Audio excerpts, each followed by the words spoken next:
Ouais, non, je voulais juste d'abord juste rappeler qu'est-ce que c'était les interactions écologiques. C'est quand il y a deux espèces du coup qui sont en interaction, donc qui ont qui échangent, on va dire, de l'énergie ou qui sont liés par des comportements ou des choses comme ça. La première interaction, c'est le neutralisme. Bon, en fait, c'est juste qu'il n'y a pas d'interaction, donc ça compte pas vraiment. L'interaction qu'on connaît peut-être le plus, c'est la compétition. C'est quand on a, par exemple, deux espèces qui poussent au même endroit et qui ont besoin, en gros, des mêmes nutriments ou qui sont en compétition pour l'accès à la lumière ou l'accès à l'eau ou des choses comme ça. Ça, c'est des interactions qui sont typiquement négatives pour les deux espèces, en fait, parce que enfin, pour les deux individus ou les deux espèces, parce qu'elles se gênent, en fait, à l'endroit où elles sont, vu qu'elles sont en compétition en fait. Donc en fait, s'il n'y en avait qu'une des deux, et ben ça marcherait mieux. Donc ça, c'est des interactions qu'on appelle négatives. Il y a des interactions qui sont positives pour une espèce et négatives pour l'autre. Ça, c'est tout ce qui est prédation et parasitisme. Typiquement, quand la plante carnivore, elle bouffe une bestiole, bah, c'est plutôt positif pour la plante, mais c'est plutôt négatif pour la bête qui se fait manger, quoi. Plutôt, ouais. Donc ça, voilà. Après, on a des trucs un peu plus compliqués, c'est ce qu'on appelle le commensalisme. Ça, c'est quand il y a une espèce qui bénéficie et l'autre enfin, pour laquelle ça fait pas grand-chose. Ça, par exemple, je sais pas, ça serait, je sais pas, les arbres qui créent des habitats pour des mousses ou typiquement pour des plantes épiphytes, par exemple D'accord. qui vont pousser sur un arbre. L'arbre, ça lui fait pas grand-chose, donc c'est une interaction neutre pour lui. Alors par contre, pour la plante épiphyte, c'est super important parce que ça lui crée un habitat, quoi. L'amensalisme, c'est pareil, mais dans l'autre sens. C'est quand c'est neutre pour une espèce et négatif pour une autre.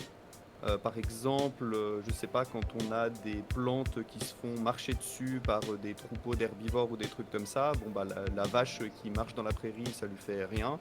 De marcher sur une plante, par contre la plante, ça l'écrabouille, donc c'est négatif. Voilà. Ok. Et en fait, les deux dernières, c'est le mutualisme et la symbiose, qui sont des interactions qui sont positives pour les deux espèces. La seule différence, c'est que la symbiose, c'est quelque chose qui est vital pour les deux individus. Par exemple, je sais pas, enfin, c'est pas toujours vrai, mais par exemple pour les lichens, c'est des champignons et des algues qui vivent justement en symbiose. Si t'enlèves l'algue, le lichen meurt. Si t'enlèves le champignon, le lichen meurt.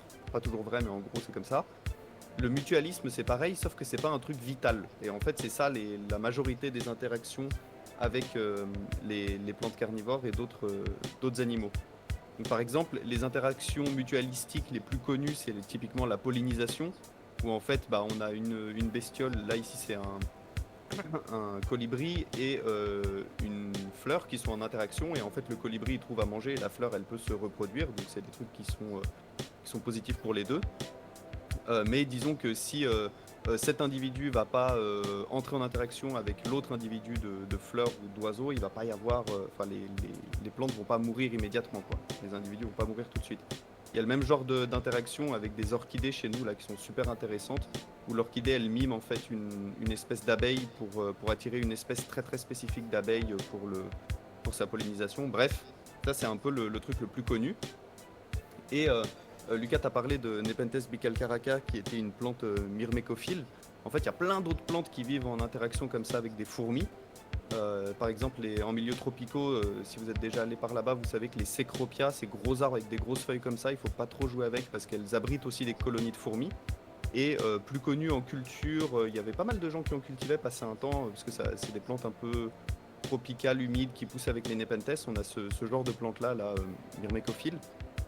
Et en fait, là, l'intérêt, c'est que bah, la plante, elle offre en quelque sorte le gîte et le couvert à la fourmi. Et en échange, la fourmi, elle va défendre la plante face aux autres, je sais pas, aux pucerons, aux autres insectes, aux autres herbivores. Et c'est pour ça que si vous vous approchez et que vous commencez à toucher un peu la plante, eh ben, les fourmis, elles vous attaquent. Et il y a encore des interactions encore plus poussées.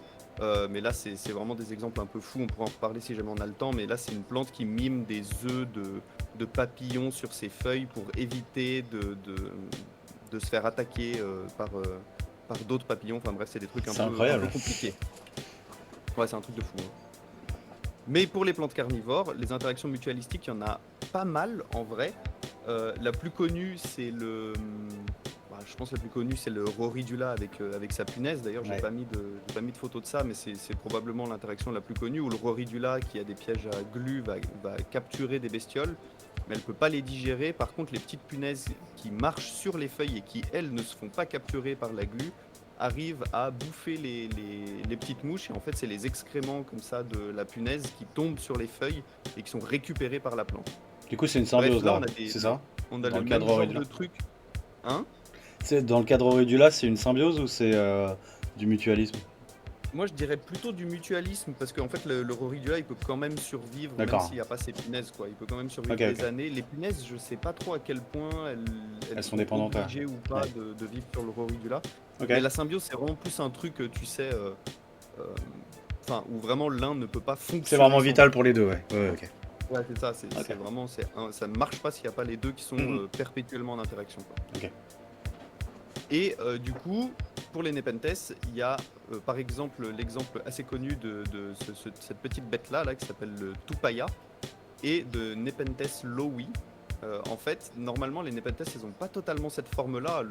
L'opercule, là, il est par-dessus pour empêcher que l'eau rentre à l'intérieur des pièges et fasse déborder tous les sucs digestifs et toutes les proies. Et là, en fait, bah, c'est un peu l'inverse. Et en plus de ça, donc l'opercule, il est complètement sur le côté. Et en plus de ça, il sécrète un espèce de nectar un peu sucré, blanc comme ça. Et en fait, des gens se sont rendus compte que quand cette espèce de petit toupaya là, il va manger l'espèce de nectar ici, bah, il a les fesses qui sont vraiment situées juste devant l'ouverture de la plante. Et en fait, la plante, elle récupère ses nutriments avec les excréments de cette petite bête là, qui, je crois, se nourrit, je sais pas, à plus de 80% de ce nectar là, quoi. Donc là, c'est vraiment une relation hyper poussée. Et il y a, est-ce que ça a marché? Ah, je peux pas regarder. Attendez. Option du pointeur. Et il y a des vidéos. Alors attendez, je vais vous montrer. Que vous voyez la vidéo. Ouais, c'est bon. Parfait. Je pourrais vous la mettre dans le chat. Alors là, c'est avec une autre espèce. C'est avec Nepenthes raja, mais c'est le même fonctionnement. Et du coup, bah, il y a encore il y a pareil, il y a de la sécrétion là au niveau de l'opercule d'un espèce de nectar un peu sucré. Et du coup, quand la bestiole elle se met comme ça pour manger le nectar, et ben en fait elle est obligée de mettre ses fesses juste au-dessus de l'ouverture de la Nepenthes. Et en fait, ces plantes-là, elles se nourrissent quasiment, voire pas du tout, de bestioles. En fait, elles sont vraiment acclimatées, complètement adaptées à se nourrir, enfin à récupérer les excréments de cette bête-là très particulière, quoi. Ok. C'est incroyable quand même, hein. Ce que la nature est capable de produire. Ouais, c'est un truc de fou, quoi. C'est complètement fou.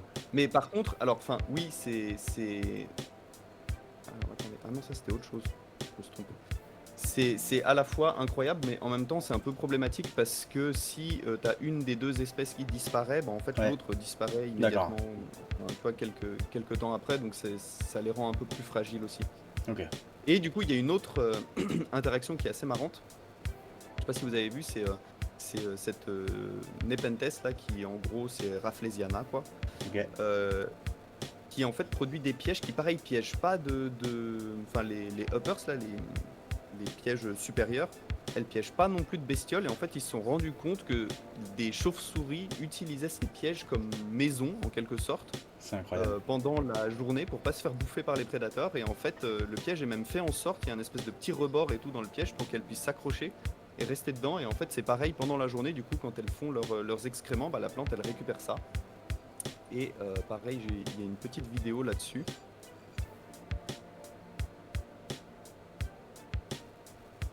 Je vais avancer un peu parce que d'abord ils expliquent pendant super longtemps. Voilà. Et ils ont chopé en fait Ok. quelques photos et quelques vidéos assez folles quoi Et apparemment chaque chauve-souris a son petit piège où elle va toujours dedans. Enfin, c'est sa maison quoi. Ok, d'accord.